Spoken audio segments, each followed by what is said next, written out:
মির্জা আব্বাস সাহেবের সমর্থিত কিছু যে আলেম ওলামা, আমরা এদেরকে চিনি, সবসময় বিএনপির অ্যাক্টিভিজমে তারা জড়িত থাকে। তারা মির্জা আব্বাসের হয়ে নাসির ভাইকে হেনস্থ করা বা নাসির ভাইকে অপমানিত করার জন্য পুরো প্রোগ্রামটার ভাইবি তারা চেঞ্জ করে ফেলছে। আপনারা দেখেছেন আমি হলাম মানে হেফাজতের ঢাকা মহানগরের সদস্য এবং মিডিয়া সেলের দায়িত্বে আছি।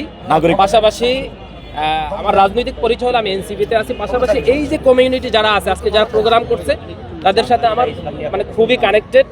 তো আজকের প্রোগ্রামটা আমরা নাসির ভাই যেটা আসলে ক্ষমা প্রার্থনা করেছেন, ভুল স্বীকার করেছেন, এইটার উপরেই ছিল। এবং প্রোগ্রামের যারা আয়োজক ছিল আমার খুবই ক্লোজ বন্ধু বান্ধব, তারা একসাথে আমাদের ওঠা বসা।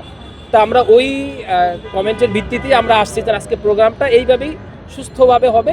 জাস্ট এখানে নাসির ভাই ক্ষমা প্রার্থনা করবে, এই কেন্দ্রিকে একটা প্রোগ্রাম হবে। তো আমরা এসে যে প্রোগ্রামটার ভিউ দেখলাম যে বিএনপি বা এই এলাকার ৮ আসনের যে প্রার্থী মির্জা আব্বাস সাহেবের সমর্থিত কিছু যে আলেম ওলামা, আমরা এদেরকে চিনি, সবসময় বিএনপির অ্যাক্টিভিজমে তারা জড়িত থাকে। তারা এসেই পুরো প্রোগ্রামটার ভিউ চেঞ্জ করে ফেলছে। তারা একটা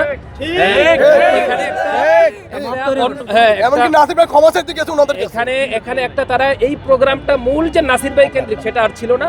তারা মির্জা আব্বাসের হয়ে এখানে প্রোগ্রামটা অন্য একটা ভিউ, নাসির ভাইকে হেনস্থ করা বা নাসির ভাইকে অপমানিত করার জন্য পুরো প্রোগ্রামটার ভাইবি তারা চেঞ্জ করে ফেলছে। আপনারা দেখেছেন আমরা আজকে দেখলাম যে নাসির ভাই তো এরকম জোনায়েত বাবুনগরীর বিরুদ্ধে এরকম অনেক লোকই কথা বলেছেন। আমরা 2021 পরবর্তী জোনায়েত বাবুনগরী যখন আমির হয়েছে তখন আলেম ওলামাদারাও তার বিরুদ্ধে অনেক কথা বলেছেন।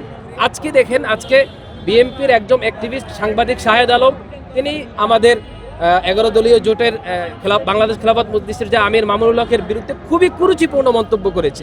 সেখানে কোনো আওয়াজ নাই, সেখানে কিছু নাই, কিন্তু সাধারণ একটা বিষয় সে বারবার ক্ষমা প্রার্থনা করেছেন নাসির ভাই। এবং তিনি ভিডিও লাইভেও এবং আরও কয়েকটা মিডিয়া, আমি যতটুকু জানি ফেস দ্য পিপলেও উনি একটা ইন্টারভিউর মাধ্যমে ক্ষমা প্রার্থনা করেছেন, হয়তো কিছুক্ষণ পরে পাবলিশড হবে।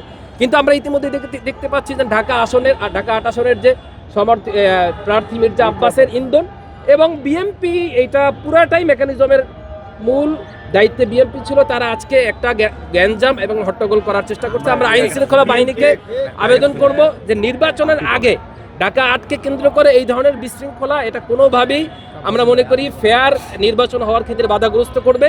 এই যারা আজকে এই প্রোগ্রামকে কেন্দ্র করে যারা বিশৃঙ্খলা সৃষ্টি করেছে, যারা অপমানিত করেছে আমাদের একজন ঢাকা 8 আসনের ক্যান্ডিডেটকে, আমরা অবশ্যই প্রশাসনের কাছে দাবি রাখবো তাদেরকে বিচারের আওতায় আনতে হবে এবং তাদেরকে আইনের আওতায় আনতে হবে।